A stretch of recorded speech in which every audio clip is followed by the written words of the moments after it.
बरस डेढ़ बरस पहले तक अमेरिका से अक्सर इस तरह के बयान सुनाई देते थे। The Haqqani network, for one, acts as a veritable arm. Haqqani network Pakistan की खुफिया एजेंसी ISI की एक शाख है। इन दिनों पाकिस्तान का जिक्र कम होता है। क्या नवाज शरीफ हुकूमत के साथ ताल्लुकात इतने बेहतर हो गए हैं कि कुछ बोलने की जरूरत नहीं रही, या फिर अमेरिका फिर से मुंह फेरने की तैयारी में है?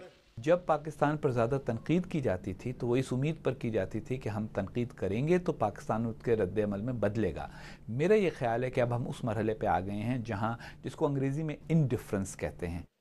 इंतजामिया के अहलकार तो तवानाई, तिजारत, दहशतगर्दी के मामलों पर मदद करने की बात करते हैं, लेकिन कांग्रेस, जिसके हाथ में इमदाद की चाबी है, खामोश नजर आती है।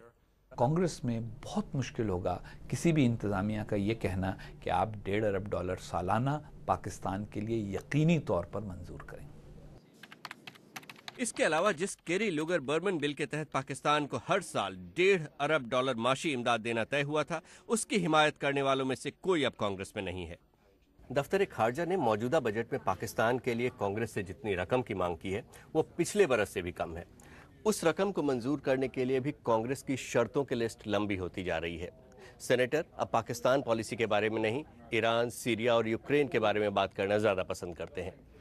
तजियाकारों का कहना है कि अमेरिका पाकिस्तान से मुंह तो नहीं फेरेगा, लेकिन कोशिश एक ऐसे ताल्लुकात की होगी जिससे काम चलता रहे।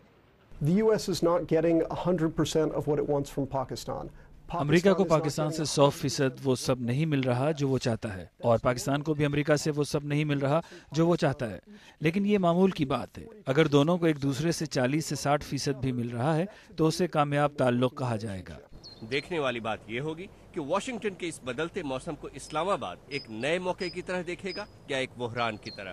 Brajesh Upadhyay, BBC, Washington.